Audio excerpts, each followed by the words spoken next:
Good evening everyone. सो हम business studies का जो वन शॉट वीडियोस है वो स्टार्ट करने वाले हैं। अभी एमसीक्यूज़ का जो फर्स्ट बुक का जो कंप्लीट है 8 चैप्टर्स मैंने आपको प्रोवाइड कर दिए हैं। मैंने पूरी प्लेलिस्ट बना दी है बिजनेस स्टडीज़ एमसीक्यू करके। अगर आपको नहीं मिलेगी वीडियो तो आप ये प्लेलिस्ट जो है वहाँ पे जाके सर्च कर सकते हैं और आपको सारी की सारी वीडियोस सीक्वेंस में जो है वो इकट्ठी एक साथ मिल जाएंगी। अब हम स्टार्ट करने वाले हैं वन शॉट सीरीज़। इसमें मैं आपको सारे के सारे चैप्टर्स ऑलमोस्ट प्रोवाइड करूंगा। हम आज स्टार्ट कर रहे हैं चैप्टर नंबर 2 से। इंस्टाग्राम आईडी फॉलो कर लें, चैनल पे न्यू है सब्सक्राइब कर लें, वीडियो को लाइक और शेयर करें। इससे मुझे बहुत मोटिवेशन मिलती है और बहुत अच्छा काम करने के लिए आई जस्ट गॉट इंस्पायर्ड। सो हम फटाफट से स्टार्ट करते हैं concepts of principles of management. Principle of management जो है इसका कॉन्सेप्ट क्या कहता है। सबसे पहले तो देखो यहाँ पे हम 2 स्कूल्स ऑफ थॉट्स जो हैं वो पढ़ते हैं, एक फ्योल का और एक साइंटिफिक मैनेजमेंट जो है एफडब्ल्यू टेलर का। अब फ्योल का जो प्रिंसिपल्स थे वो थोड़े से लीनियंट थे, मतलब these are not as rigid as we have observed of F W Taylor जो था उसके जितने भी प्रिंसिपल्स ऑफ मैनेजमेंट थे वो सारे के सारे साइंटिफिक थ्योरीज पे बेस्ड थे, सारे के सारे साइंटिफिकली प्रूवन थे। वो थोड़े से रिजिड हैं, बट अगर हम बात करें फ्योल के प्रिंसिपल्स की, वो इतने ज़्यादा रिजिड नहीं हैं जितने एफ डब्ल्यू टेलर के प्रिंसिपल्स हैं। ठीक है, तो कंपैरिजन भी करेंगे एक एक करके लास्ट में, लेकिन अभी पहले इनको समझेंगे, इनको सीखेंगे। एक ही शॉर्ट में सारी की सारी जो है आपको वीडियो मिल जाएगी। आपको ये वीडियो जो है वो पार्ट्स में नहीं मिलेगा। हम स्टार्ट करते हैं फटाफट से। प्रिंसिपल्स ऑफ मैनेजमेंट और जनरल गाइडलाइन। जो प्रिंसिपल्स ऑफ मैनेजमेंट हैं ये जनरल गाइडलाइंस होती है मैनेजरियल डिसीजंस लेने के लिए। ठीक है, जितने भी मैनेजरियल डिसीजंस होते हैं, कंपनी जितने भी मैनेजरियल डिसीजंस बनाती है ना, ये उनमें हमारे को एक गाइडलाइंस प्रोवाइड करते हैं एक ऑर्गेनाइजेशन के अंदर।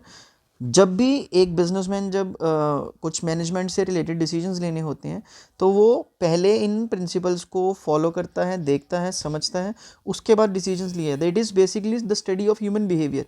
ह्यूमन बिहेवियर को स्टडी करना जो है ये प्रिंसिपल्स हमें गाइडलाइंस प्रोवाइड करते हैं उसके लिए। अब management principles are not as rigid as principles of pure science. Pure science के जो प्रिंसिपल्स हैं ना, उनके जितने मैनेजमेंट के प्रिंसिपल रिजिड नहीं है, मतलब स्ट्रिक्ट नहीं है, या मतलब रिजिडिटी नहीं है कि अगर ये है तो यही है। ठीक है, मतलब उसमें हम बिल्कुल भी चेंजेस जो है वो नहीं कर सकते, ऐसा कुछ नहीं है। They deal with human behaviour. Human behaviour के साथ डील करते हैं and these are to be applied creatively.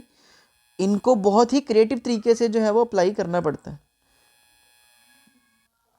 Given the demands of the situation. मतलब जैसी सिचुएशन की डिमांड होती है उसी तरीके से जो है इन चीज़ों को क्या करा जाता है, अप्लाई किया जाता है। Then management principles are guidelines for managerial decisions. Management principles जो हैं वो गाइडलाइंस हैं फॉर मैनेजरियल डिसीजंस और actions, whereas management techniques are procedures और मेथड्स। मतलब मैनेजरियल प्रिंसिपल्स हैं, जो मैनेजमेंट प्रिंसिपल्स जो हैं, अगर हम उनकी बात करें तो वो गाइडलाइंस हैं ताकि मैनेजरियल डिसीजंस लिए जा सकें, एक्शंस जो हैं वो लिए जा सकें। Whereas management techniques are procedures. Management techniques जो है वो क्या है, प्रोसीजर्स हैं, मेथड्स हैं, which involves a series of steps. मतलब जिसमें एक सीरीज ऑफ स्टेप्स होते हैं, मतलब सीक्वेंस होता है, which is to be performed to accomplish the desired goals. मतलब ये सारे के सारे प्रिंसिपल्स हमें स्टेप बाय स्टेप फॉलो करने पड़ते हैं, टेक्निक्स जो हैं स्टेप बाय स्टेप परफॉर्म करनी पड़ती है, सो दैट जो भी हमारे ऑर्गेनाइजेशन के जो डिजायर्ड गोल्स हैं उनको अचीव किया जा सके। ठीक है, तो मतलब बेसिकली मैनेजमेंट के प्रिंसिपल्स जो है ना ये गाइडलाइंस प्रोवाइड करते हैं मैनेजरियल डिसीजंस लेने के लिए, जिससे हम क्या कर सकते हैं, अपने ऑर्गेनाइजेशन के जो डिज़ायर्ड गोल्स हैं उनको अचीव कर सकते हैं। ह्यूमन बिहेवियर को स्टडी कर सकते हैं। ह्यूमन बिहेवियर जो है ऑर्गेनाइजेशन के अंदर ह्यूमन बिहेवियर की बहुत ज़्यादा इम्पॉर्टेंस है, बहुत बड़ी रेलिवेंस है। तो ह्यूमन बिहेवियर को भी स्टडी करने में ये मैनेजमेंट प्रिंसिपल्स हमारी हेल्प करते हैं। चीज़ों को इनोवेटिव तरीके से जो है वो अप्लाई किया जाता है, लेकिन डिमांड देखी जाती है सिचुएशन की कि क्या है। ठीक, तो ये एक बेसिक मीनिंग था, कॉन्सेप्ट था प्रिंसिपल्स ऑफ मैनेजमेंट। अब हेनरी फ्यूल के जो 14 प्रिंसिपल्स हैं ना मैनेजमेंट के, इसने 14 प्रिंसिपल्स दिए थे मैनेजमेंट के। ठीक है, मतलब इसको आपको सीक्वेंस में याद नहीं करना है, आपको केस स्टडी में आ सकता है इसका क्वेश्चन, सीधा क्वेश्चन आ सकता है। ठीक है, सो मोस्ट प्रॉब्ली चांस है कि आपको ये क्वेश्चन जो है वो किसमें, केस स्टडी में ही देखने को मिले। स्टार्ट करते हैं। First principle, division of work. Division of work, सबसे पहला प्रिंसिपल है हेनरी फ्योल के स्कूल ऑफ थॉट का। मतलब डिवीजन ऑफ वर्क में क्या होता है, जैसे कि इसके नाम से थोड़ा सा आइडिया लगता है कि डिवीजन ऑफ वर्क में क्या करेंगे, हम काम को डिवाइड करेंगे।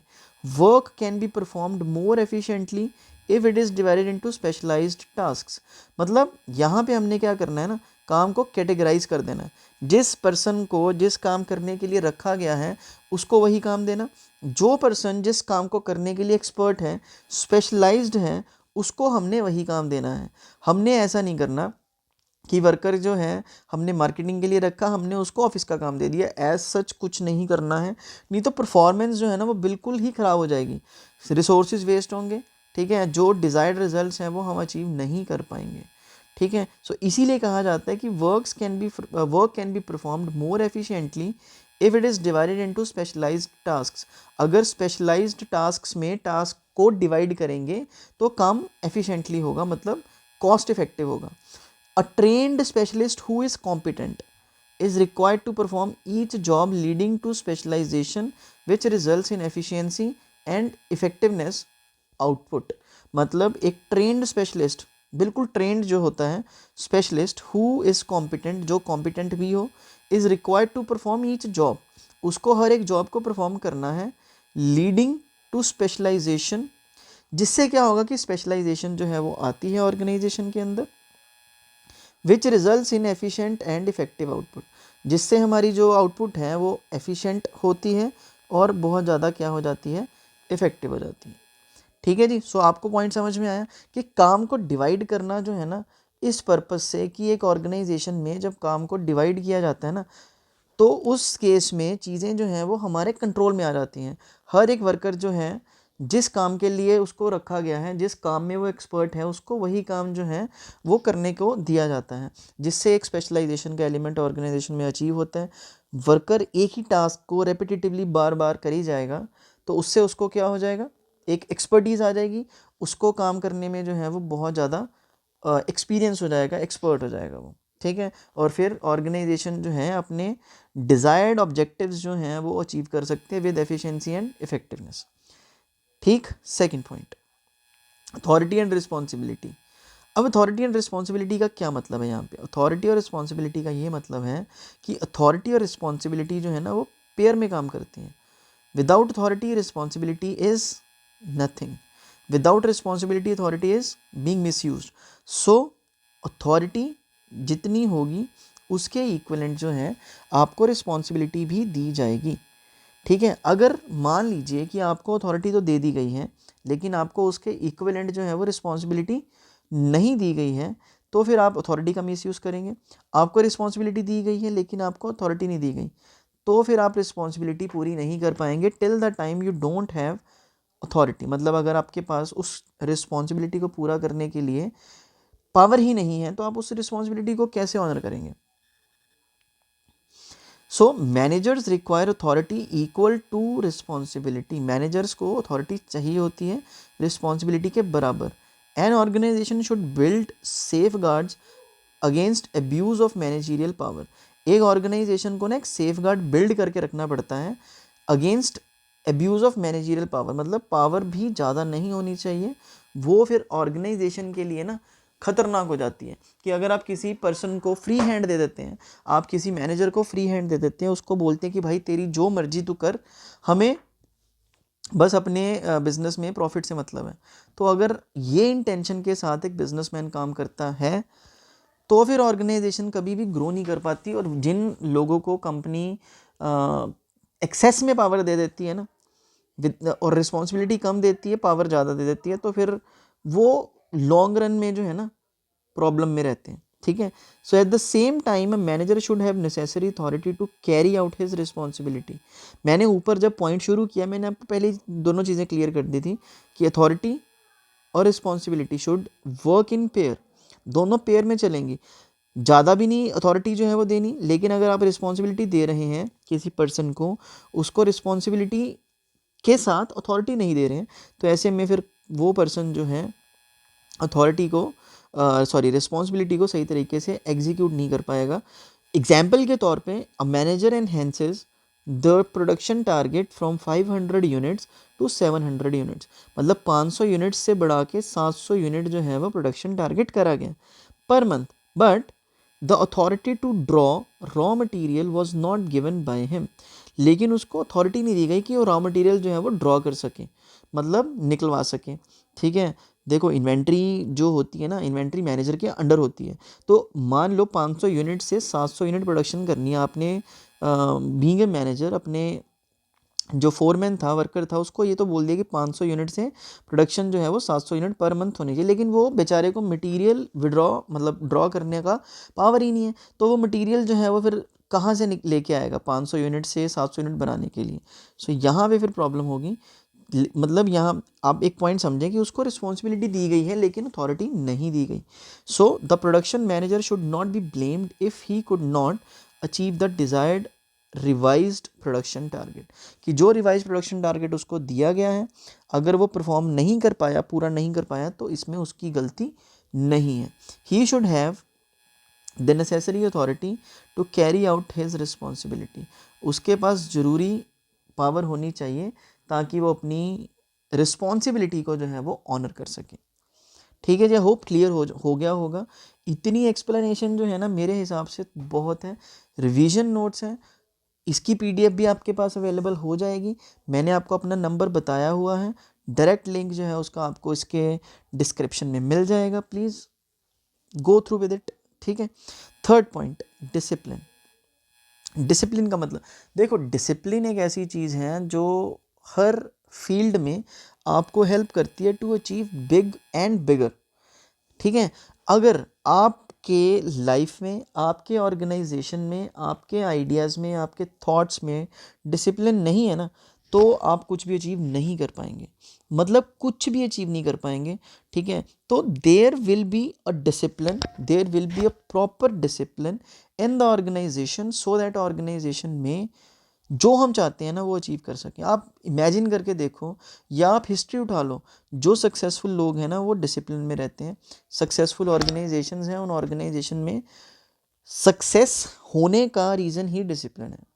आप डिसिप्लिन में नहीं रहेंगे, बीइंग एन ऑर्गेनाइजेशन आप पिट जाएंगे, आप पीछे रह जाएंगे, आप अपने कॉम्पिटिटर से बहुत ही पीछे चले जाएंगे। मेरे को याद आती है ना विजय माल्या की एग्जाम्पल, सबसे इम्पॉर्टेंट। अब ये बंदा जो है ना किसी टाइम दुनिया में राज करता था, लिकर किंग कहते थे इसको, लेकिन इसने इनडिसिप्लिन तरीके से चीज़ों को मैनेज किया, होल्ड किया, और उसके बाद क्या हुआ, you can see rest is the history, आपके सामने है। इसका बिल्कुल ही तबाही मच चुकी है बिज़नेस के अंदर, ख़त्म ही हो चुका है। ठीक है, कंट्री से भाग चुका है।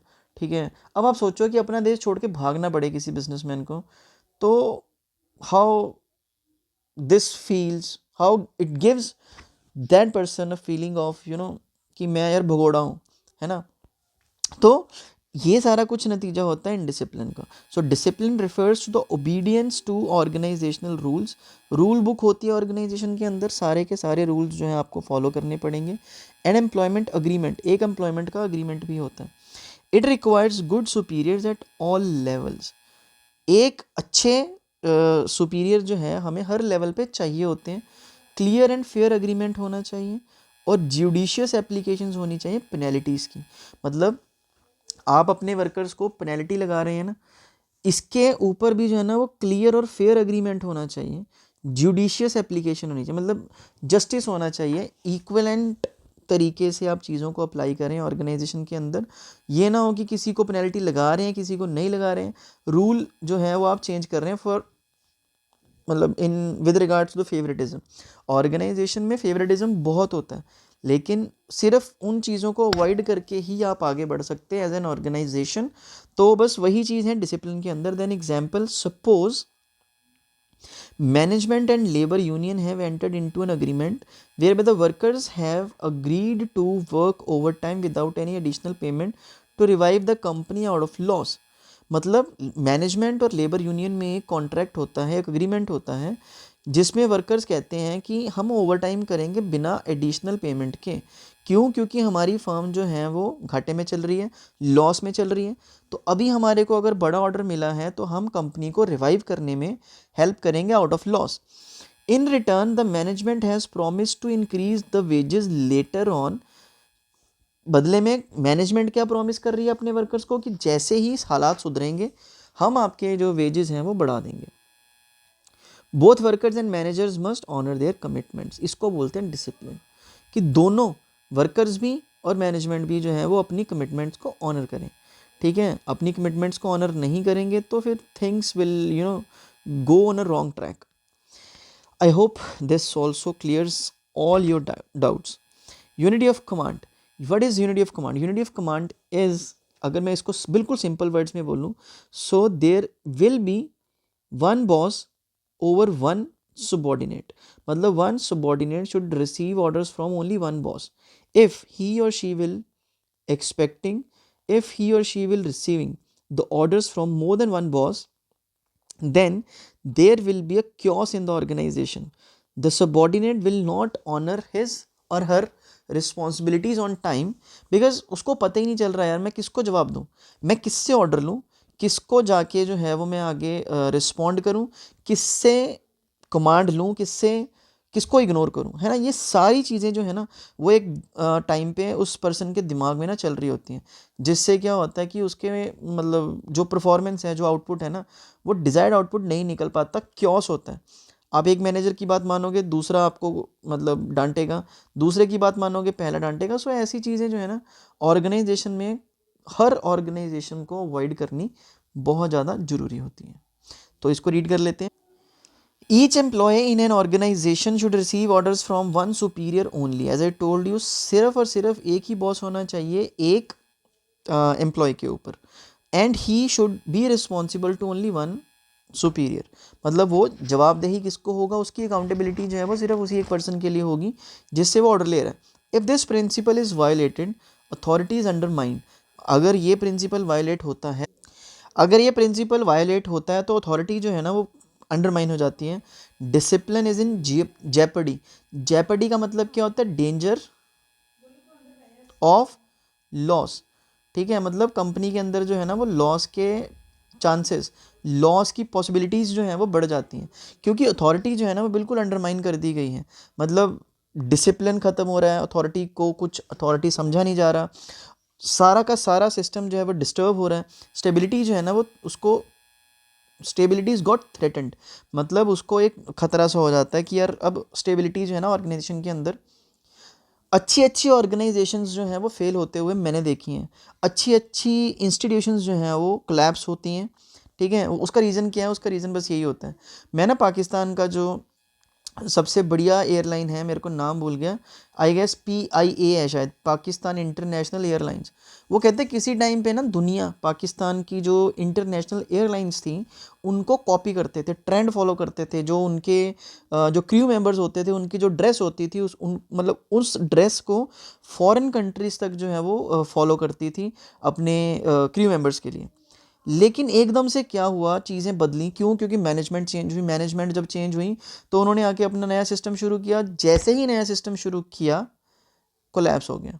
तो यहाँ पे बस यही चीज़ें आपको समझनी है कि यूनिटी ऑफ कमांड जो है वो कितना ज़्यादा रेलिवेंट है, कितना ज़्यादा सिग्निफिकेंट है किसी ऑर्गेनाइजेशन के लिए, ये आप यहाँ से अंदाज़ा लगा सकते हैं। Um, it prevents dual subordination. मतलब ये डुअल सबॉर्डिनेशन को प्रिवेंट करती है। मतलब डुअल सबॉर्डिनेशन मतलब कि एक सबॉर्डिनेट को दो लोग चला रहे हैं, उससे जो है मतलब एक छुटकारा मिलता है इस प्रिंसिपल को फॉलो करने से।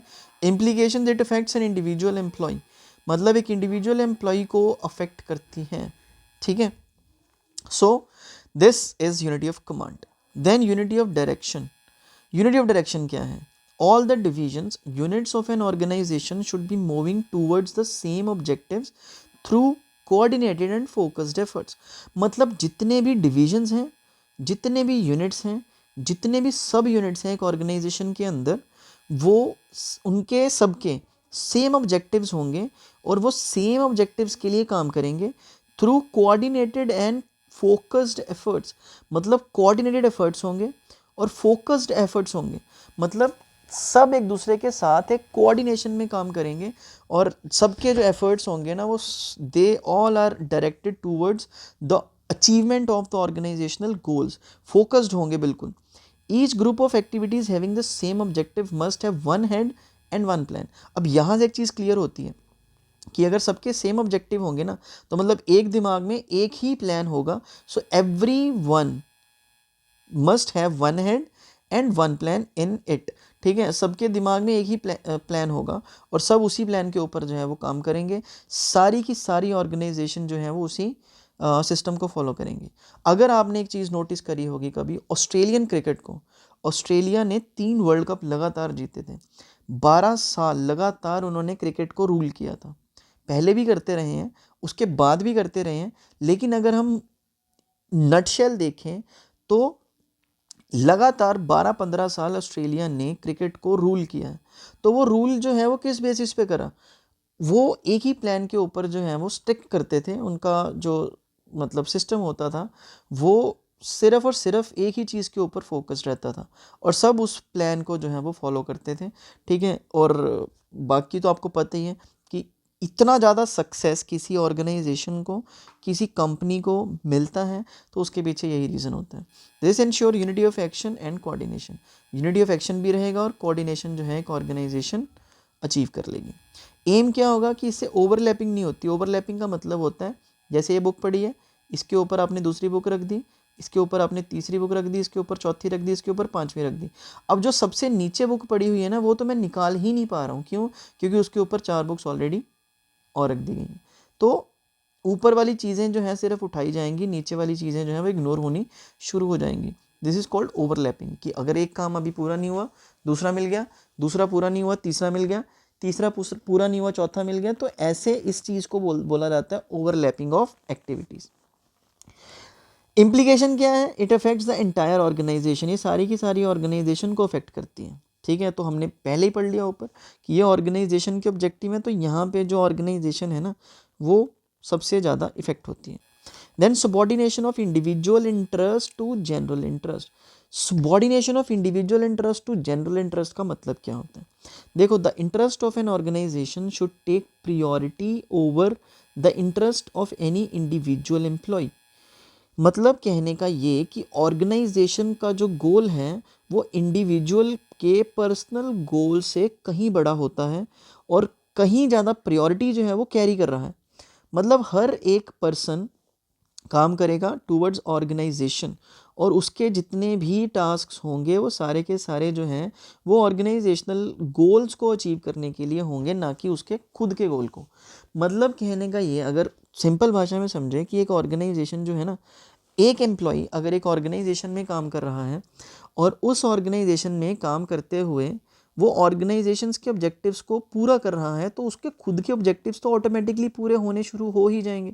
मतलब कहने का, if organisation will grow, employee will grow itself.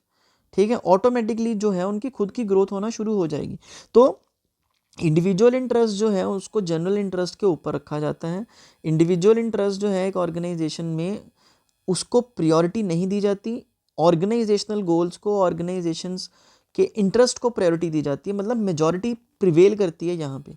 The larger interest of the workers and stakeholders are more important than the interest of any one person.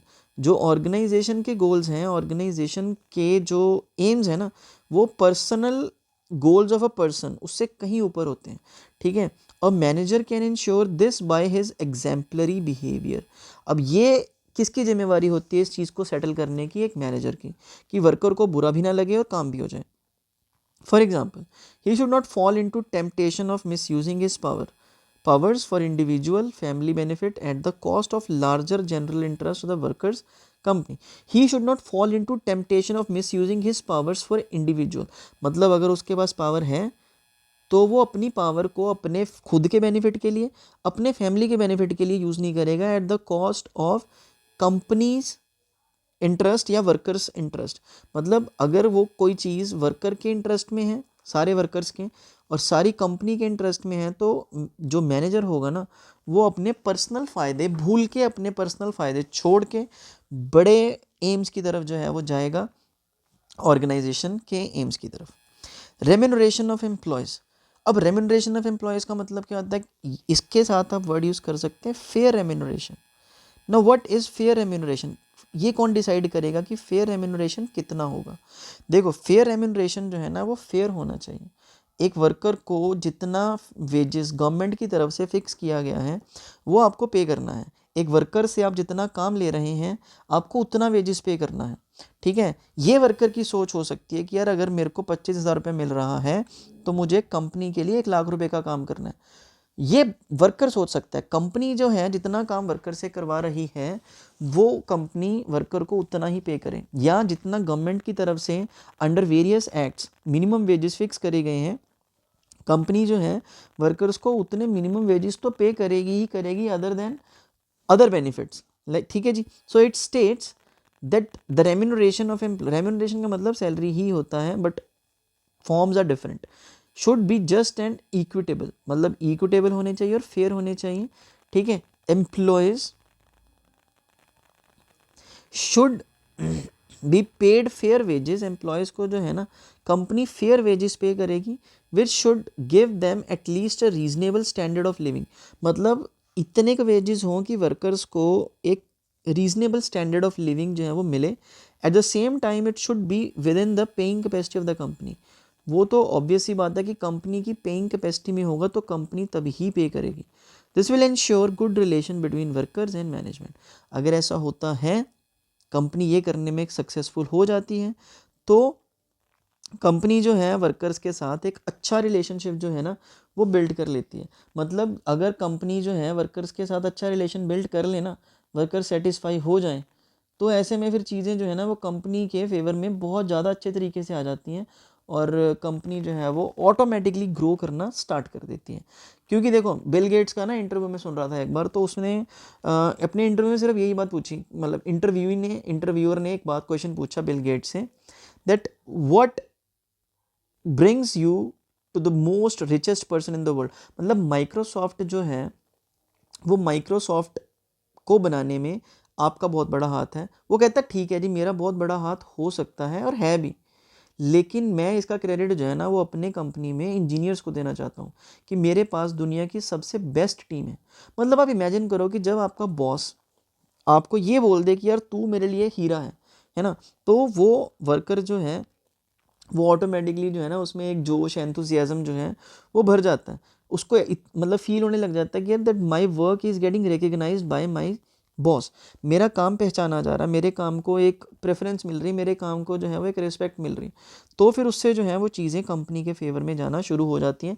क्यों? क्योंकि वर्कर जो है ना वो लॉयल हो जाते हैं कि यार ठीक है, मेरा बॉस मेरे लिए इतना सोच रहा है, मेरे लिए इतना बोल रहा है, तो मेरी भी जिम्मेवारी है कि मैं इसको बेस्ट काम जो है वो करके दूँ। 8th, centralization and decentralization. तो बहुत सिंपल है। सेंट्रलाइजेशन का मतलब होता है कि concentration of power in few hands. Decentralisation का मतलब होता है कि थोड़ी थोड़ी पावर जो है वो सबके पास होती है। मतलब हर एक पर्सन जो है थोड़ी थोड़ी पावर के साथ बिजनेस में है, थोड़ी थोड़ी पावर है डिसीजन मेकिंग की हर एक वर्कर के पास। The concentration of decision making authority by top management is called centralisation, whereas it dispersal और distribution among more than one person is known as decentralization। मतलब जब पावर सारी की सारी कुछ हाथों में आ जाए उसको बोलते हैं सेंट्रलाइजेशन, और सारे के सारे डिसीजंस जो है ना वो वहीं से लिए जा रहे हैं, उसको बोला जाता है centralisation. On the other side decentralisation का मतलब क्या होता है कि सारे के सारे वर्कर्स जो हैं वो थोड़ी थोड़ी पावर जो है उनके साथ कंपनी ने शेयर करी है कि वो थोड़ा थोड़ा पावर का यूज़ करके जो है वो डिसीजंस ले सकते हैं। इस प्रोसेस को बोला जाता है, इस एक्टिविटी को बोला जाता है डिसेंट्रलाइजेशन। तो किसी भी ऑर्गेनाइजेशन में 100% सेंट्रलाइजेशन नहीं होता, किसी भी कंपनी में 100% डिसेंट्रलाइजेशन नहीं होता, ठीक है। फॉर्मल इनफॉर्मल ऑर्गेनाइजेशन जो है वो दोनों ही एग्जिस्ट करती हैं किसी भी ऑर्गेनाइजेशन में, और ऐसा होना भी चाहिए।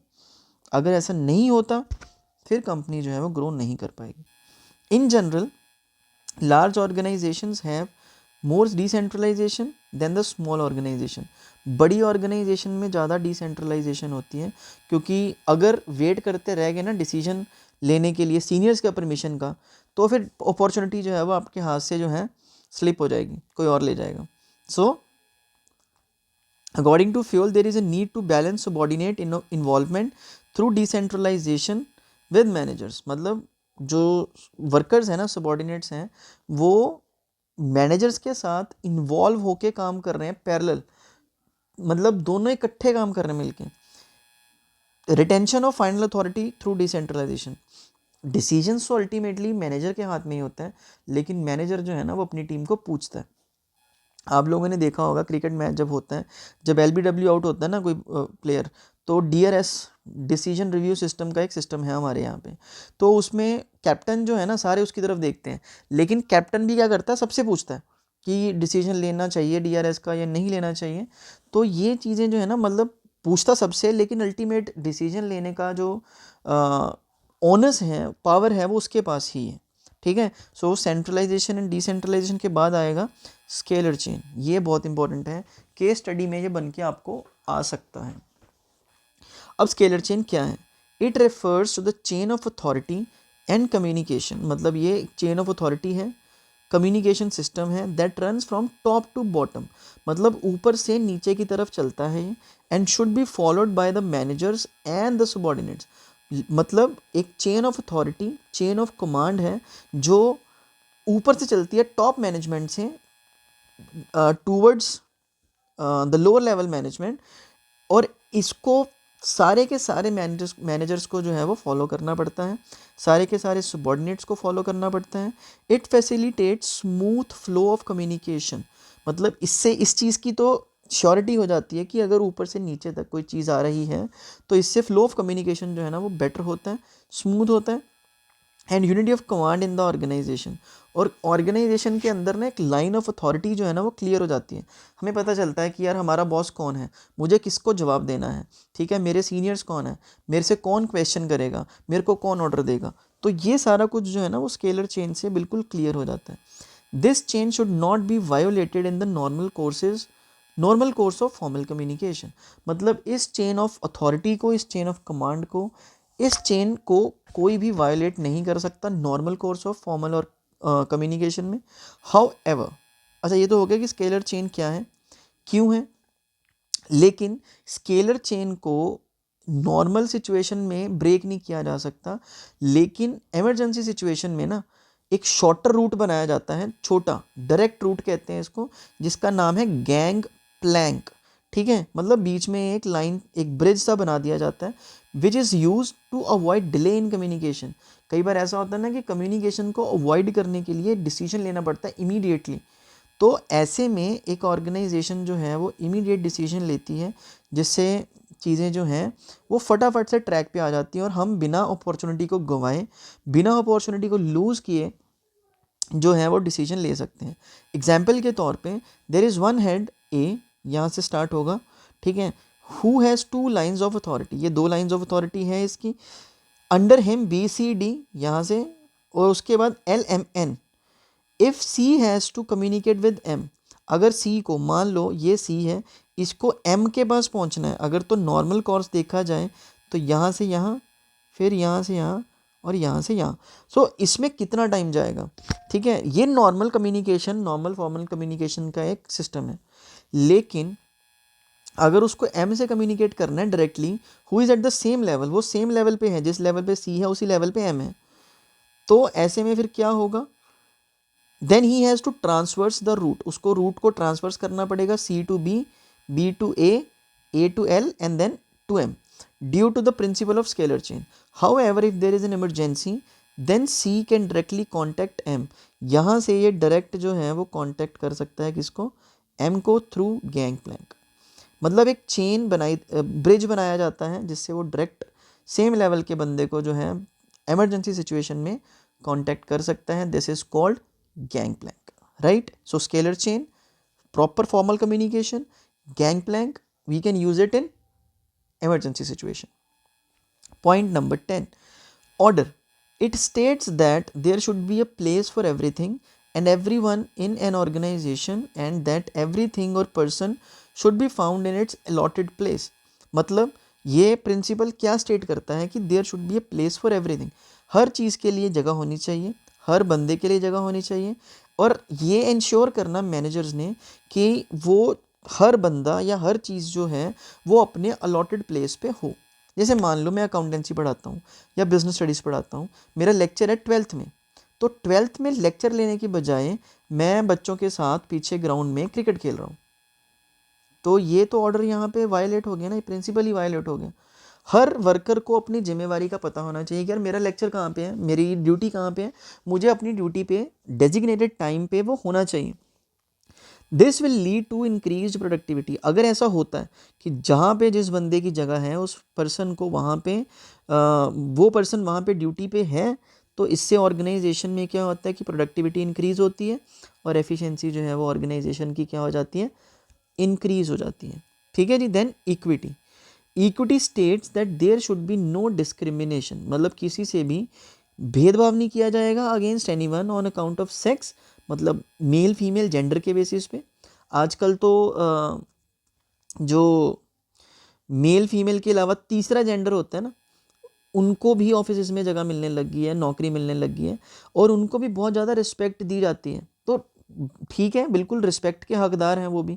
ठीक है। सो जेंडर के बेसिस पे कोई डिस्क्रिमिनेशन नहीं, धर्म के मतलब रिलीजन के बेसिस पे कोई डिस्क्रिमिनेशन नहीं, लैंग्वेज के बेसिस पे कोई डिस्क्रिमिनेशन नहीं होना चाहिए, कास्ट के बेसिस पे कोई डिस्क्रिमिनेशन ना हो कि यार तू छोटी कास्ट का है या मैं बड़ी कास्ट का हूँ।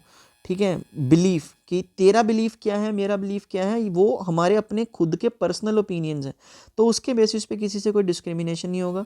नेशनैलिटी के बेसिस पे किसी से कोई डिस्क्रिमिनेशन नहीं होगा। So it emphasises kindliness and justice in the behaviour of managers. इससे क्या होगा कि मैनेजर्स जो हैं वो कंपैशन तरीके से जो है कंपैशनेट तरीके से बिहेव करते हैं और जस्टिस करते हैं सब वर्कर्स के साथ। This will ensure loyalty and devotion. तो इससे वो वर्कर्स की लॉयल्टी जीत सकते हैं और डिवोशन जीत सकते हैं एक ऑर्गेनाइजेशन के अंदर। Then stability of personnel. Stability of personnel का मतलब कि जो वर्कर्स बिजनेस के अंदर काम कर रहे हैं ना, there should be least turnover, labour turnover ज़्यादा नहीं होनी चाहिए। Employees one selected should be kept at their post for a minimum fix tenure, कि जिस जॉब के लिए उनको सिलेक्ट किया गया है वो अपनी जॉब के ऊपर कम से कम उतने टाइम पीरियड के लिए तो हों जितने टाइम पीरियड के लिए उनको सिलेक्ट किया गया है। And be given reasonable time to show result, और उनको रीजनेबल टाइम दिया जाना चाहिए रिजल्ट्स दिखाने के लिए। It will help to minimise employee turnover. इससे क्या होगा कि एम्प्लॉयज़ की जो टर्नओवर है ना वो कम होगी और ऑर्गेनाइजेशनल एफिशिएंसी जो है वो मेंटेन होगी। Any adhocism will create instability. अगर कोई पर्सन को एडहॉक बेसिस पे जो है वो रखा जाए कि यार तेरे को इतना टाइम मिलेगा, इस टाइम के पीरियड के अंदर अंदर तूने रिजल्ट प्रोड्यूस ना करके दिया तुझे निकाल देंगे, तो इससे वर्कर को क्या होता है कि यार एक इनस्टेबिलिटी, एक इनसिक्योरिटी होती है कि यार मेरी जॉब कभी भी जा सकती है। ठीक है। सो वो खुद ही ऑर्गेनाइजेशन को छोड़ देते हैं। Recruitment, selection and training cost of new employees will be high. नए वर्कर्स को हायर करेंगे, उनकी जो मतलब उनको सिखाने का खर्चा, उनकी labour cost, training cost, selection का खर्चा बहुत ज़्यादा होता है। तो इन सारे एक्सपेंसेस को अवॉइड करने के लिए हमें वर्कर्स को कंफर्टेबल फील करवाना बड़ा ज़रूरी होता है। Then 13th point is initiative. Initiative का मतलब क्या है? Initiative means thinking out and executing the plan within the prescribed limits of authority. मतलब जितनी अथॉरिटी आपको दी गई है उतनी ही अथॉरिटी के अंदर आपने कुछ नया सोचा, उसको एग्जीक्यूट किया, मतलब आपने तीर चलाया, बिल्कुल निशाने पे लग गया। ठीक है। So it states that the workers should be encourage to develop and carry out their plans for improvement in the organisation. Workers को बूस्ट अप करे ऑर्गेनाइजेशन की, यार भाई तू अपनी राय दे, अपने डिसीजंस बता, तेरे को क्या लगता है कि कैसा होना चाहिए, क्यों होना चाहिए। तो अगर आप वर्कर्स को इतनी फ्रीडम देंगे तो वर्कर्स जो है ना वो खुल के सामने आएंगे और अपने जो आइडियाज़ हैं, अपने थॉट्स हैं, उनके साथ वो जस्टिस करेंगे। क्यों? क्योंकि उनको पता कि यार उनके काम को, उनके वर्ड्स को, उनके थॉट्स को, उनके आइडियाज़ को जो है वो सुना जा रहा है।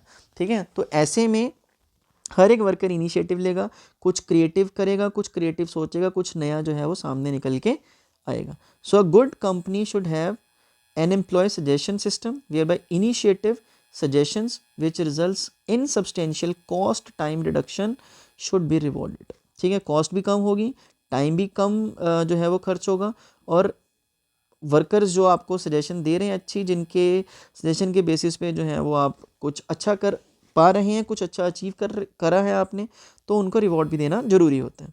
Then last but not the least from Fayol's corner is esprit de corps. Esprit de corp का मतलब I should be replaced with we, है ना। तो इसका जो टैग मतलब वो कहते हैं ना कि इसका जो यूएसपी है वो यही है कि आई जो है उसको वी के साथ हम रिप्लेस कर देते हैं। स्पिरिट डी कॉर्प्स का मतलब होता है team work. So it states that the management should promote a team spirit of unity and harmony among employees. Workers के अंदर एक टीम स्पिरिट होनी चाहिए, एक यूनिटी होनी चाहिए। क्रिकेट की टीम है, फुटबॉल की टीम है, आपको पता है कि अगर इकट्ठे मिलके खेलेंगे, जी जान के साथ खेलेंगे तो ऑर्गेनाइजेशन रिजल्ट्स अचीव करती हैं, वर्ल्ड कप तक जीत के लेके आती हैं टीम्स। क्यों? क्योंकि एक यूनिटी में, एक पैरिटी में जो है वो खेल रहे हैं और एक अच्छे बॉन्ड के साथ खेल रहे हैं, तो उससे ऑर्गेनाइजेशन जो है ना बहुत अच्छा अचीव कर सकती है। Otherwise it will result in loss of coordination. तो इससे मतलब अगर नहीं करेंगे तो क्या होगा, कोऑर्डिनेशन जो है वो ख़राब हो जाएगी। A manager should replace I with we in all his conversation.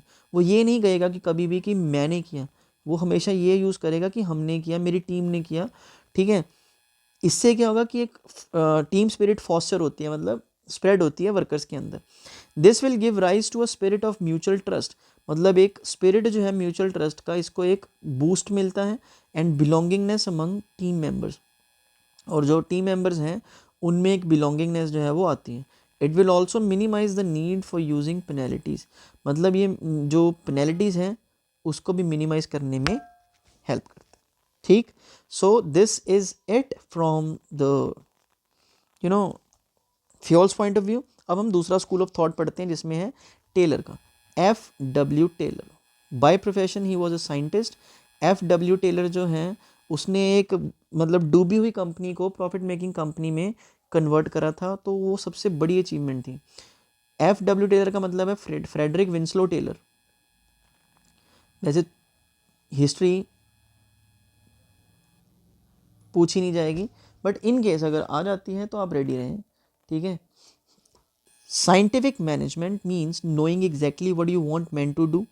Scientific management का मतलब क्या है कि आपको पता होना चाहिए कि what you want man to do, कि आप वर्कर से क्या करवाना चाहते हैं, and seeing that they do it in the best and cheapest way. और ये भी साथ में देखेंगे कि क्या उन्होंने इस काम को बेस्ट और चीपेस्ट वे में किया या नहीं किया, ठीक है। तो इसमें सबसे पहले नंबर पे हमारा आता है science not rule of thumb. Rule not rule of thumb. So इसमें क्या है, देखो टेलर, मैंने आपको पहले बोला कि बहुत ज़्यादा साइंस को मानने वाला, साइंस को फॉलो करने वाला पर्सन था, because by profession he was an engineer. Engineer तो फ्यूल भी था, लेकिन उसका थोड़ा सा माइंड सेट जो है ना इट वॉज डिफरेंट। बट अगर हम बात करें टेलर की, तो वो ये बिल्कुल साइंटिफिक प्रोसेस को फॉलो करने वाला जो है वो पर्सन था, ठीक है। अब ये इसने जो रूल ऑफ थंब था, मतलब अंगूठा छाप काम था, उसको बंद करके किसके ऊपर ज़्यादा फोकस किया, प्रोसीजर्स के ऊपर, साइंस के ऊपर। मतलब साइंस के जो साइंटिफिक प्रोसेसेस हैं वो सारे के सारे इसने पूरे इम्प्लीमेंट कर दिए ऑर्गेनाइजेशन के अंदर आते ही। So Taylor believe that there was only one best method. सिर्फ एक ही बेस्ट मेथड है जिससे एफिशिएंसी को इंक्रीज़ किया जा सकता है। This method can be developed through scientific study. ये मेथड को कैसे डेवलप किया जाएगा, साइंटिफिक स्टडी के थ्रू। देखो साइंस का अगर साइंटिफिक तरीके से कोई भी काम किया जाए ना तो वो ऑथेंटिक होता है, उसकी जो मतलब काम की गारंटी होती है, प्रिसीशन होती है, मतलब लॉजिकल तरीके से जो है वो टास्क को कंप्लीट किया जाता है। N analysis of each element of A job, और हर एक जॉब को प्रॉपरली एनालाइज किया जाता है, हर एक एलिमेंट को। And should substitute rule of thumb, मतलब रूल ऑफ थंब को मेनली इन्होंने हटाने के ऊपर फोकस किया। This standard method then should be followed throughout the organisation. अच्छा मैं आपको एक सिंपल सी चीज़ बताता हूँ, ठीक है। हम वो डार्ट वाला सिस्टम खेलते हैं ना, अब आपको 10 तीर दिए जाते हैं, आपने 10 तीर जो है वो बिल्कुल सेंटर पॉइंट पे फेंक के मारने हैं, ठीक है। अब किस चीज़ मतलब इस चीज़ की कितनी गारंटी है कि 10 में से 10 लगेंगे, इस चीज़ की कितनी गारंटी है कि 10 में से 7 लगेंगे, या इस चीज़ की मतलब ऐसा भी हो सकता है कि 10 में से 1 भी ना लगे। तो ये रूल ऑफ थंब जो है ना, इसको हम निकाल के फेंक देंगे ऑर्गेनाइजेशन के अंदर से, और साइंटिफिक तरीके जो है ना वो ऑर्गेनाइजेशन के अंदर प्रिवेल करेंगे। और वो साइंटिफिक मेथड्स जो हैं वो किसी भी ऑर्गेनाइजेशन को हेल्प करेंगे टू गो और to work in long run. ठीक है। तो इसीलिए उन्होंने आते ही इस चीज़ के ऊपर सबसे पहले जो है वो फोकस किया कि साइंस जो है इम्प्लीमेंट की जाएगी, रूल ऑफ थंब जो है वो हटा दिया जाएगा। Number 2 is harmony not discord. There should be complete harmony. Harmony का मतलब क्या होता है कि एक शांति, एक कोऑर्डिनेटेड सा माहौल होना चाहिए, कोऑपरेटिव हो एक दूसरे के लिए सारे। मैनेजमेंट जो है ना वर्कर्स के साथ अपने जो गेन्स है ना उनको शेयर करेगी, ठीक है। और workers also should work hard, वो भी वर्क मतलब मेहनत करेंगे जी जान लगा के, and be willing to embrace change for the good of the company. और जो भी चेंज होगा एक अच्छा कंपनी के अंदर, वो भी उनका मतलब उनको भी वो बेनिफिट जो है वो इन लॉन्ग रन वो करेगा। So this requires mental revolution on the part of both management and the workers. एक मेंटल रेवोल्यूशन होना चाहिए बहुत ज़रूरी है। Both management and the workers should transform there thinking. दोनों जो है ना उनकी सोच जो है एक दूसरे के लिए बदलनी बहुत ज़्यादा ज़रूरी है। Both should realise that they require one another. एक के बिना दूसरा, दूसरे के बिना पहला जो है वो बिल्कुल अधूरा है, ये दोनों को समझना चाहिए। अगर कंपनी कहे कि यार वर्कर्स की हमें ज़रूरत नहीं, ठीक है, हम नए ले आएंगे, और वर्कर्स कहें कि यार हमारे पास कौन सा कंपनियों की कमी है, तो ऐसा कभी भी थॉट प्रोसेस नहीं होना चाहिए। दोनों को एक दूसरे की ज़रूरत, एक नीड जो है ना वो फील होनी बहुत ज़्यादा ज़रूरी है। Then third point is cooperation not individualism. ये भी बहुत सिंपल है। This principle is an extension of harmony not discord. इसी पॉइंट को आगे लीड किया गया है। मैंने आपको स्टार्टिंग में कोऑपरेशन बोला था, तो बस ये उसी पॉइंट का थोड़ा सा एक्सटेंशन है। There should be complete cooperation between the management and the workers instead of individualism. अगर एक बंदा कहेगी यार मैंने ये काम किया है, मेरी वजह से कंपनी जो है वो टॉप पे है, या मेरी वजह से जो है कंपनी जो है वो प्रॉफिट्स बना रही है, या हम सारी चीज़ों का दोष मतलब नुकसान का दोष सिर्फ एक ही बंदे के ऊपर जो है वो डाल दें, ये सारी चीज़ें जो है ना वो नहीं होती, एक ऑर्गेनाइजेशन के अंदर होनी नहीं चाहिए। कोऑपरेशन होना चाहिए। अगर जीत हुई तो सबकी इक्वल एफर्ट से हुई, हार हुई तो उसका जो जिम्मा है ना, रिस्पॉन्सिबिलिटी है, वो भी सारे थोड़ी थोड़ी शेयर करेंगे, ये कंपलसरी होता है। So according to Taylor there should be an almost equal division of work and responsibility between workers and management. वर्कर्स और मैनेजमेंट के जो बीच में एक इक्वल डिवीजन होना चाहिए काम का और रिस्पॉन्सिबिलिटी का। The management should work almost side by side with the workers, helping, encouraging and smoothing the way for them. ठीक है जी, कि वर्कर्स जो हैं, जो मैनेजमेंट जो है ना वो मतलब वर्कर्स के साथ साइड बाय साइड काम करें, उनको हेल्प करें, उनको एनकरेज करें, उनके काम को बहुत ज़्यादा ईजी बना दें, ठीक है, सो दैट किसी को किसी भी तरह की जो है वो ऑर्गेनाइजेशन के अंदर परेशानी ना हो। For all important decisions taken by the management workers should be taken into confidence. कि जितने भी इंपॉर्टेंट डिसीजंस मैनेजमेंट लेती है, worker should be taken into confidence. Workers को उन डिसीजंस का जो है ना वो हिस्सा बनाना बहुत ज़्यादा जरूरी होता है। So the management should be open to any constructive suggestions. Management जो है वो किसी भी कंस्ट्रक्टिव सजेशंस के लिए बिल्कुल ओपन रहेगी, मेड बाय द एम्प्लॉयज़, जो एम्प्लॉयज़ उनको दे रहे हैं, और उनको सूटेबली रिवॉर्ड किया जाएगा। कि अगर मान लो सजेशन जो है वो काम कर जाती है वर्कर्स की, ठीक है, तो उसके लिए उनको रिवॉर्ड जो है वो दिया जाएगा। Then development of each and every person to his her greatest efficiency and prosperity। कि ये जो प्रिंसिपल है ना basically is concern with efficiency of the employees. यहाँ पे लिखा है ना development of each and every person to his her greatest efficiency. कि जितना मैक्सिमम जो है ना वो कंट्रीब्यूट कर सकता है किसी ऑर्गेनाइजेशन के लिए, या जिस हाईएस्ट लेवल तक उसकी ग्रोथ हो सकती है, प्रोस्पेरिटी हो सकती है ना, वो होना जरूरी है। So this principle is concern with efficiency of employees which could be built in right from the process of employee selection। कि जिस दिन हम एम्प्लॉय को सिलेक्ट करेंगे उसी दिन से ये स्टार्ट हो जानी चाहिए। The work assign to the employees should suit their capabilities. कि जिस कैपेबिलिटी का एम्प्लॉय है उसको उसकी कैपेबिलिटी के ही अकॉर्डिंग काम दिया जाएगा। They should be given the required training to increase their efficiency. उनको जरूरी ट्रेनिंग जो है वो दी जाएगी ताकि उनकी एफिशिएंसी जो है वो बढ़े, ठीक है। Efficient employees would produce more and earn profit more. मतलब एफिशिएंट एम्प्लॉयज जो है वो ज़्यादा प्रोड्यूस करेंगे। देखो सीखा हुआ वर्कर जो है ना वो ज़्यादा अच्छे तरीके से जो है वो काम करता है, तो जितना ज़्यादा अच्छे तरीके से वर्कर काम करेगा उतना ही ज़्यादा वो प्रोड्यूस करेगा, उतनी ही ज़्यादा उसको इंसेंटिव्स मिलेंगे. So this will ensure greatest efficiency and prosperity for both the company and the workers. So ये इंश्योर करती है चीज़ कि वर्कर्स और जो मैनेजमेंट है ना वो अपनी ग्रेटेस्ट एफिशिएंसी के साथ काम करें, जिससे दोनों की जो है वो ग्रोथ होगी, प्रॉस्पेरिटी जो है वो दोनों प्रॉस्पर करेंगे. देन सबसे important part is techniques of scientific management, जिसमें सबसे पहले नंबर पे आती है functional foremanship. Now what is functional foremanship? Functional foremanship is an extension of principle of division of work. मतलब functional foremanship जो है ना वो फ्यूल के प्रिंसिपल का एक्सटेंशन है. कौन से प्रिंसिपल का? डिवीजन ऑफ वर्क का. मतलब डिवीजन ऑफ वर्क में बेसिकली हमारा मेन टारगेट क्या होता था? एक्सपर्टीज या specialisation. It is a technique which aims to prove the quality of supervision at shop floor by putting worker under 8 specialist foreman. मतलब basically ये क्या है? एक टेक्निक है जिसका मेन एम क्या है कि जो क्वालिटी है ना सुपरविजन की शॉप फ्लोर लेवल पे वो इम्प्रूव करनी है by putting a worker under. एक वर्कर को 8 स्पेशलिस्ट लोगों के अंडर जो है वो रहना पड़ेगा. In this technique planning is separated from execution. मतलब यहाँ पे जो प्लानिंग डिपार्टमेंट है वो सेपरेट हो जाएगा, ठीक है, और जो एग्जीक्यूशन डिपार्टमेंट है वो सेपरेट हो जाएगा, ठीक है. दोनों अलग अलग काम करेंगे. मतलब सोचने वालों का काम अलग, एग्जीक्यूशन वालों का काम अलग, right. So Taylor suggested 4 foreman for planning and 4 foreman for execution. मतलब 4 लोग प्लानिंग में रखे जाएंगे और 4 लोग जो है वो किस में रखे जाएंगे? एग्जीक्यूशन में. उनके नाम क्या क्या होंगे? सबसे पहले तो प्लानिंग, इंस्ट्रक्शन कार्ड क्लर्क. अब इसका काम क्या होगा? इंस्ट्रक्शंस देनी वर्कर्स को. तो इसके लिए वो क्या करेगा? ड्राफ्ट करेगा इंस्ट्रक्शंस को, मतलब लिखेगा एक जगह पे, उसके बाद उन इंस्ट्रक्शंस को जो है वो वर्कर्स को ट्रांसफ़र कर दिया जाएगा. Then route clerk.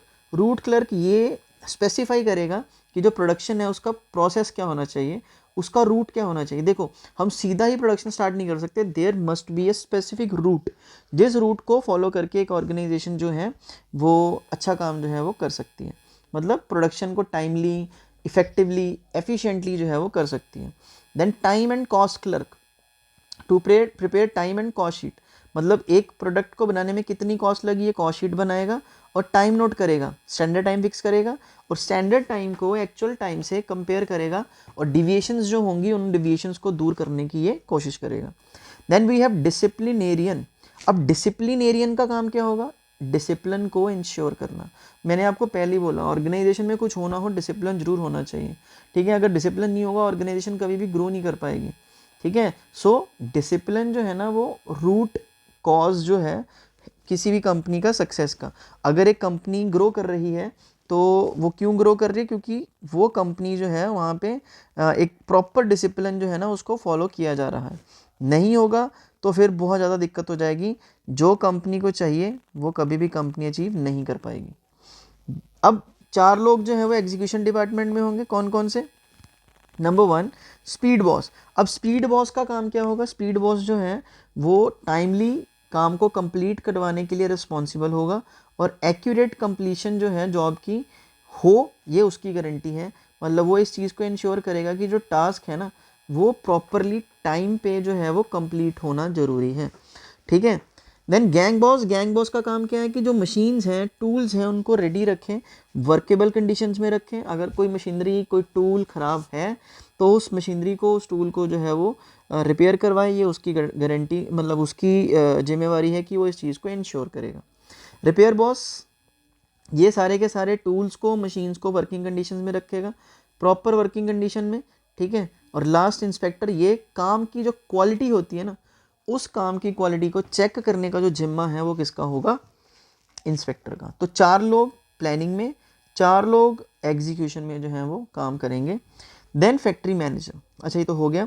Second point is method study. देखो मेथड जो है ना, एक प्रॉपर मेथड जो है किसी भी टास्क को करने के लिए ना वो डेजिग्नेटेड होना चाहिए, फिक्स होना चाहिए. जैसे यहाँ पे कह रहा है the objective of method study is to find out the best way, one best way of doing the job, कि एक काम को करने का सबसे बेस्ट तरीका कौन सा होना चाहिए. And includes all the activities from procurement of raw materials till the final product is delivered to the customer. मतलब जो ऑब्जेक्टिव है मेथड स्टडी का वो ये इंश्योर करना, ये फाइंड आउट करना कि एक काम को करने का सबसे बेस्ट तरीका कौन सा हो, और उसमें वो सारी एक्टिविटीज़ इंक्लूड हो जिससे हम अपना रॉ मटेरियल इकट्ठा कर सकें जब तक प्रोडक्शन फाइनली हम डिलीवर ना कर दें कस्टमर को। It helps to minimise the cost of production. अगर हमारे पास एक बेस्ट मेथड हाथ में आ जाएगा तो उससे हम क्या कर पाएंगे, एक कस्टमर को बेस्ट सर्विस जो है वो कम से कम कॉस्ट पे प्रोवाइड कर पाएंगे, क्वालिटी इंप्रूव होगी, कस्टमर को मैक्सिमम जो है वो सेटिस्फेक्शन लेवल अचीव होगा। Third, motion study. Motion study क्या है? It is a technique to study the movements which are undertaken while doing a well defined job.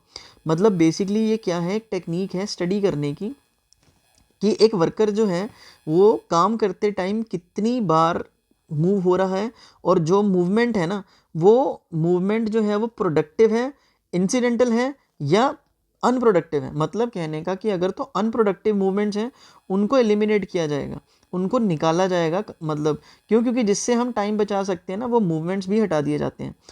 तो मतलब ये काम जो है एक वर्कर की जो मूवमेंट्स होती हैं, फिजिकल मूवमेंट्स होती हैं, उनको नोट किया जाता है। ठीक है, उसके बेसिस पे जो है वर्कर्स को बताया जाता है कि भैया ये तेरी मूवमेंट जो है ना ये अननेसेसरी है, इसको एलिमिनेट करो, इसको अवॉइड करो। ठीक है, जिससे क्या होगा कि motion study seeks to eliminate unnecessary and wasteful movements, कि जो अननेसेसरी या वेस्टफुल मूवमेंट्स हैं उनको हटाने में जो है वो एक कंपनी को चांस मिल जाता है, so that it takes less time to complete a job efficiently. जिससे क्या होगा कि एक जॉब जो है ना कंपनी की वो एक बहुत ही एफिशिएंट तरीके से जो है वो कंप्लीट हो जाएगी। Point number 4, time study. ये तो वही सिंपल कि एक काम को करने का एक स्टैंडर्ड टाइम फिक्स होना चाहिए और उसके बाद उस स्टैंडर्ड टाइम को एक्चुअल परफॉर्मेंस के साथ कंपेयर किया जाएगा, वर्कर को बताया जाएगा, प्रॉपर रीडिंग्स होंगी कि भैया तुम्हारी जो परफॉर्मेंस है ना वो टाइमली नहीं हो रही है, इसको सुधारो, इसको चेंज करो। So it is a technique to determine the standard time, that is the time taken by worker of reasonable skill and efficiency to perform a well defined job। कि एक अच्छी जॉब जो है वो कैसी होनी चाहिए, एक अच्छा सिस्टम जो है वो कैसा होना चाहिए, वो वर्कर जो है उसको बता दिया जाता है कि भाई तेरे को ये प्रोडक्शन जो है ना इतने टाइम के अंदर करके हमारे को देनी है। Standard time is fixed for the whole of the task by taking several readings. ये नहीं कि 10 यूनिट बनाने के लिए 3 घंटे दिए जाते हैं, 10 यूनिट बनाने के लिए 8 घंटे दिए जाते हैं, ऐसी अनरियलिस्टिक सा या बहुत ही कम अंडर एस्टिमेट कर दिया गया टारगेट को। तो इसके लिए पहले प्रॉपर रीडिंग्स होती है, पहले देखा जाता है कि ये काम को कितने टाइम में करा जा सकता है, फिर उसके बाद जो है वो स्टैंडर्ड टाइम फिक्स किया जाता है। So objective of time study is to determine the number of workers. जो ऑब्जेक्टिव है ना टाइम स्टडी का वो ये डिटर्मिन करना कि जो नंबर ऑफ वर्कर्स हैं टू बी एम्प्लॉयड, कितने एम्प्लॉय करने हैं, और लेबर कॉस्ट जो है वो हमारी कितनी होगी। Then point number 5, fatigue study. Fatigue का मतलब होता है थकावट। तो फैटीग स्टडी में बेसिकली कंपनी क्या स्टडी करती है कि एक वर्कर जो है ना वो कितने पॉजेज ले रहा है काम करने के टाइम पे। कई बार ऐसा होता है ना कि वर्कर थोड़ा सा काम करते हैं बैठ जाते हैं, थोड़ा सा काम करते हैं बैठ जाते हैं। तो ऐसी चीज़ों को भी अवॉइड करना, पहले जो वर्कर्स होते हैं मतलब जो इस काम के लिए स्पेशलिस्ट्स होते हैं उनको वो देखते हैं कि यार कौन सा वर्कर जो है वो कितना टाइम किसी काम के लिए ले रहा है और कितने बीच में रेस्ट इंटरवल्स आ रहे हैं उसके काम को कंप्लीट करने में। The rest intervals help the workers to regain the stamina and work again with the same capacity resulting in increased productivity. कि जो रेस्ट इंटरवल्स होंगे वो वर्कर्स को हेल्प करेंगे टू रीगेन स्टेमिना, कि वर्कर जो है वो स्टेमिना रीगेन कर सकें, and work again with the same capacity resulting in increase productivity. देखो रेस्ट से क्या होता है कि आप थोड़ा सा अपनी एनर्जी को रीगेन करते हैं, ठीक है, एनर्जी दोबारा से आ गई, आप काम को दोबारा से उसी एंथुसियाज्म से उसी एनर्जी के साथ करने के लिए अवेलेबल रहते हैं दोबारा से, ताकि प्रोडक्टिविटी जो है ना उससे इंक्रीज हो जाती है। There can be many causes for fatigue. कई रीजंस हैं थकावट के, जैसे कि long working hours, doing unsuitable work, कि बहुत लंबे टाइम तक हम बिजनेस में काम कर रहे हैं, अनसूटेबल काम कर रहे हैं जो हमें सूट नहीं कर रहा, और काम करने की जो कंडीशंस है ना बहुत ज़्यादा बुरी हैं, बहुत ज़्यादा गर्मी है या बहुत ज़्यादा सर्दी है, ठीक है, स्लिपरी है, वहाँ पे स्मेल आ रही है, बहुत ज़्यादा स्टिंकी सा एनवायरनमेंट है। तो ये सारी चीज़ें बैड वर्किंग कंडीशंस में जो हैं वो आती हैं। तो ये सारी चीज़ें जो है ना these things lead to fatigue study. मेरे को याद है हम ना एक मैं अपने स्टूडेंट्स को वहाँ पे लेके गया था किसी फैक्ट्री में, है ना, मतलब गर्मियों का टाइम था नो डाउट, लेकिन वहाँ पे इतनी गर्मी में जहाँ पे वर्कर्स प्रोडक्शन कर रहे थे ना, वो भी एक एरिया था जहाँ पे प्लास्टिक को मेल्ट किया जा रहा था। तो इतनी ज़्यादा गर्मी थी, मैंने वर्कर्स को मतलब पूछा वहाँ पे कि भैया आप यहाँ पे काम कैसे कर रहे हो, एसी उसी क्यों नहीं लगवाते हैं, मतलब ऑर्गेनाइजेशन है, सेंट्रल एयर कंडीशन जो है वो हो सकता है। तो उन्होंने बोला कि यहाँ पे सेंट्रल एयर कंडीशन कर नहीं सकते, क्योंकि अगर हम करेंगे सेंट्रल एयर कंडीशन इसको, तो जो प्लास्टिक है ना वो जमना शुरू हो जाएगा, मेल्ट नहीं होगा, मशीन जो है वो ठंडी हो जाएगी। तो ऐसे एनवायरनमेंट्स में ना वर्कर जो है वो बहुत ज़्यादा लेथार्जिक सा, थका थका सा फील करता है, क्योंकि वर्किंग कंडीशंस जो है वो फेवरेबल नहीं है। लेकिन वहाँ पे हम चेंज कर भी नहीं सकते हैं ना, एक कंस्ट्रेंट होता है। ठीक, ये वाला पॉइंट 6 में सबसे लास्ट में कहूँगा करवाऊंगा, क्योंकि मुझे इसके साथ एक एग्जाम्पल करवाना है। अब यहाँ पे आ जाते हैं standardisation. Next point is standardisation and simplification of work. Standardisation is the process of setting standards for every business activity. अब स्टैंडर्डाइजेशन का मतलब क्या होता है कि स्टैंडर्ड्स फिक्स कर देने किसी भी काम के लिए, ठीक है, जो भी बिजनेस एक्टिविटी है उसके लिए स्टैंडर्ड फिक्स कर देने। Standardisation is a process, raw material business activity, sorry raw materials time, मतलब स्टैंडर्ड जो है वो किसी भी चीज़ के लिए, प्रोसेस के लिए स्टैंडर्ड फिक्स कर दिए, रॉ मटेरियल के लिए स्टैंडर्ड फिक्स कर दिए, स्टैंडर्ड टाइम फिक्स कर दिया। अब इसका मेन ऑब्जेक्टिव क्या रहता है? First, to reduce a given line or product to fixed types, sizes and characteristics. मतलब to reduce a given line of or product to fix types, मतलब गिवन लाइन से हट के फिक्स टाइप्स के ऊपर जो है हमारा फोकस आ जाता है, फिक्स्ड साइजेस बनाए जाते हैं और फिक्स करेक्टरिस्टिक्स होते हैं। Then to establish standards of excellence and quality in material, कि स्टैंडर्ड्स ऑफ एक्सीलेंस मतलब हमारे काम में बिल्कुल परफेक्शन होना चाहिए, ठीक है, और जो क्वालिटी है ना मटेरियल्स का वो बहुत ही सुपीरियर होना चाहिए। To establish standards of performance of man and machines, कि जो वर्कर्स हैं और जो हमारी मशीनरी है उसके लिए भी कुछ ना कुछ स्टैंडर्ड्स जो परफॉर्मेंस के हैं ना वो स्टैब्लिश करने बहुत ज़्यादा ज़रूरी हो जाते हैं, नहीं तो फिर चीज़ें जो है ना वो एवरेज सी बन के रह जाती हैं, ठीक है। Last point, to establish interchangeability of manufactured parts and products, मतलब उनको उनमें एक इंटरचेंज एबिलिटी जो है वो इस्टेब्लिश करनी, किसमें? मैन्युफैक्चर्ड पार्ट्स और प्रोडक्ट्स में, मतलब कि एक को दूसरे के साथ इंटरचेंज किया जा सके, ठीक है, ये ज़रूरी हो जाता है, इसके लिए हमें स्टैंडर्ड्स फिक्स करने पड़ते हैं। सिंप्लीफिकेशन का मतलब क्या होता है कि काम को करने के लिए कुछ टेक्निक्स बनानी जिससे काम सिंपल हो जाए, और जो अननेसेसरी वैरायटीज़ हैं, साइजेस हैं, डायमेंशंस हैं प्रोडक्ट्स की, उनको एलिमिनेट किया जा सके। So it leads to reduce inventory and increase turnover to reduce cost. It leads to reduced inventories, मतलब जो इन्वेंट्रीज है ना, it leads to reduce inventories and increase turnover, मतलब इन्वेंट्रीज को कम करना, टर्नओवर को इंक्रीज करना, जिससे कॉस्ट जो है हमारी कम से कम जो है वो हो सके। अब वापस आते हैं डिफरेंशियल पीस वेज सिस्टम पे। अब डिफरेंशियल का मतलब क्या होता है? डिफरेंट वेज रेट सिस्टम, मतलब किसी वर्कर के लिए वेज रेट कुछ, किसी वर्कर के लिए वेज रेट कुछ। अब ऐसा क्यों होता है? देखो, टेलर जो है ना बहुत ज़्यादा रिजिड था, स्ट्रिक्ट था, मैंने आपको पहले ही बोला। फ्यूल जो था थोड़ा सा लीनियंट था। फ्यूल कहता था कि वर्कर्स को मिनिमम वेजेस की गारंटी देनी है, टेलर कहता था कि वर्कर्स को मिनिमम वेजेस की गारंटी नहीं देनी, मतलब वर्कर्स काम करेंगे तो पैसा मिलेगा, मिनिमम सैलरी जो है वर्कर्स को हम नहीं पे करेंगे। This is to be fixed by FW Taylor. So it is a technique which differentiates between efficient and less efficient workers, मतलब जो बहुत अच्छे वर्कर्स थे और जो कम अच्छे वर्कर्स थे उनमें डिफरेंशिएट करने के लिए ये सिस्टम टेलर ने शुरू किया। Taylor wanted to reward the efficient workers, Taylor चाहता था कि जो एफिशिएंट वर्कर्स हैं उनको रिवॉर्ड दिया जाए। So he introduced different rate of wage payment, मतलब जो एफिशिएंट वर्कर्स हैं उनको अवार्ड दिया जाए, रिवॉर्ड दिया जाए, जो इनएफिशिएंट तरीके से काम कर रहे हैं उनको पेनल्टी भी लगाई जाए, ठीक है। सो उसने एक सिस्टम इंट्रोड्यूस किया, different wage rate system, for those who performed above standard and for those who performed below standards. मतलब मान लो कंपनी ने 100 यूनिट बनाने का स्टैंडर्ड टाइम फिक्स कर दिया 8 घंटे, 100 यूनिट जो है वो स्टैंडर्ड प्रोडक्शन हो गई, ठीक है, this is standard production and this is standard time. दो वर्कर्स हैं, वर्कर ए और वर्कर बी।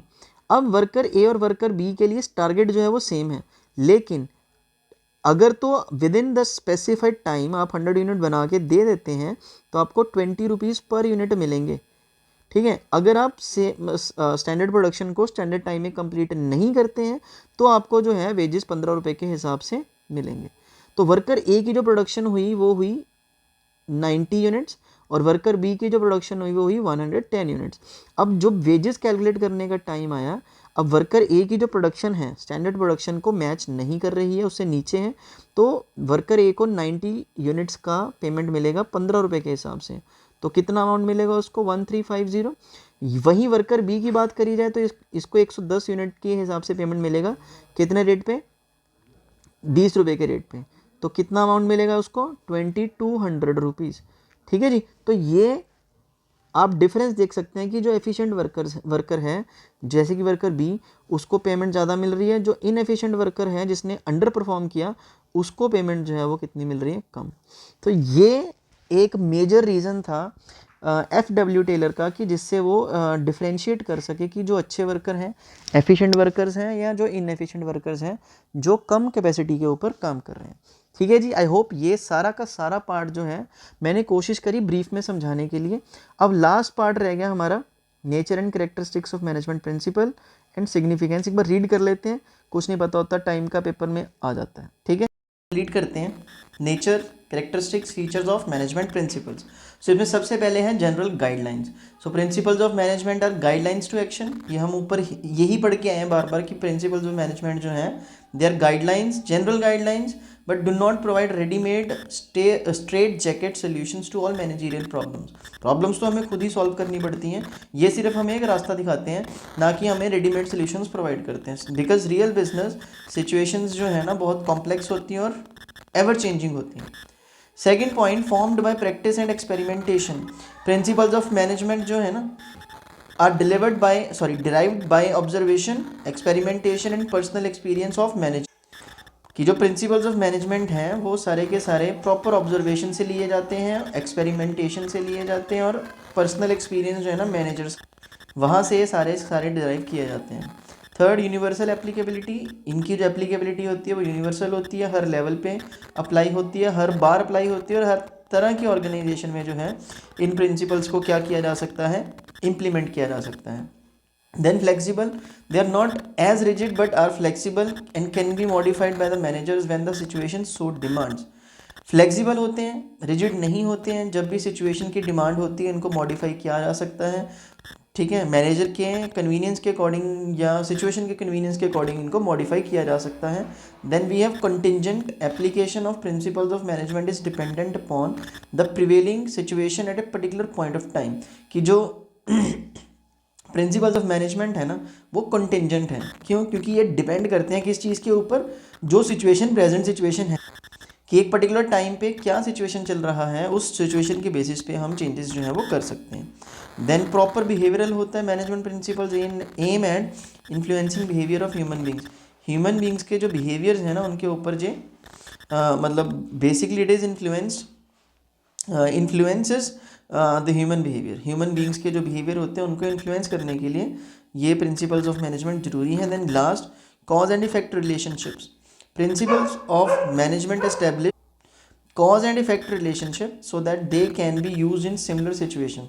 जो प्रिंसिपल्स ऑफ मैनेजमेंट होते हैं ना they are established by cause and effect relationship, मतलब हर चीज़ अगर हो रही है उसका कोई ना कोई कारण है, so that they can be use in similar situation in large number of cases. इसी वजह से इनको जो है बहुत ज़्यादा लार्ज नंबर ऑफ केसेस में डिफरेंट काइंड्स ऑफ सिचुएशंस में इनको यूज़ करा जा सकता है, ठीक। Then we have significance of management principles. They provide the managers with useful insights into the real world situation by learning from past mistakes. मतलब पिछली गलतियों से हम सीख सकते हैं। We can have an insight in the future, we can have an insight into the real world, और अपनी गलतियों से सीख के हम टाइम को बचा सकते हैं by solving recurring problems quickly. कि जो प्रॉब्लम्स बार बार हो रही हैं उनको जल्दी से जल्दी ठीक किया जा सकता है। Principle aids to their knowledge and understanding of managerial situations and circumstances. जो प्रिंसिपल्स हैं वो ऐड करते हैं नॉलेज में, अंडरस्टैंडिंग में, कि मैनेजरियल सिचुएशंस को कैसे समझना है, सर्कमस्टांसेस को कैसे समझना है। Second, they help in optimum utilisation of resources. हमारे रिसोर्सेज की जो वेस्टेज है ना वो मिनिमम हो जाती है। वेस्टेज मिनिमम क्यों हो जाती है? क्योंकि चीज़ें जो हैं वो सही तरीके से अप्लाई करना एक मैनेजर जो है वो समझ जाता है। As the wastage is associated with trial and error approach can be reduce. Trial and error वाला तुक्का, तीर तुक्के वाला काम जो है नहीं होता, ठीक है, जिससे जो वेस्टेज है वो बिल्कुल मिनिमाइज हो जाती है। So they help in effective administration. ये इफेक्टिव एडमिनिस्ट्रेशन में भी हेल्प करते हैं। As the decisions are free from personal bias, कि ये जो डिसीजंस होते हैं सारे के सारे पर्सनल बायस से फ्री होते हैं। They help managers in scientific thoughtful decisions. ये मैनेजर को हेल्प करते हैं कि वो साइंटिफिक तरीके से सोचें, थॉटफुल तरीके से सोचें और डिसीजन लें, because decisions based on principles are free from bias. जो प्रिंसिपल्स के बेसिस पे, प्रिंसिपल्स ऑफ मैनेजमेंट्स के बेसिस पे हम डिसीजंस लेते हैं वो बायस से, मतलब पार्शियलिटी नहीं होती उनमें। They are based on the objective assessment of the situation, right. Fourth, they help in meeting changing environment requirements as they can be modified according to the needs of the environment। मतलब ये बहुत ज़्यादा flexible होते हैं, changing needs के साथ, changing environment के साथ इनको चेंज किया जा सकता है। जब चाहे अपनी ज़रूरत के अकॉर्डिंग हम मॉडिफाई कर सकते हैं। जैसी इन्वायरमेंट की नीड है, बिजनेस इन्वायरमेंट की, हम इसको उसी तरीके से कर सकते हैं।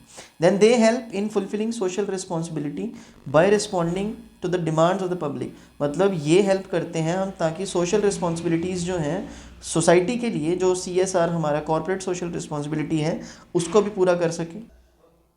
Last, they are use as a basis for management training education and research.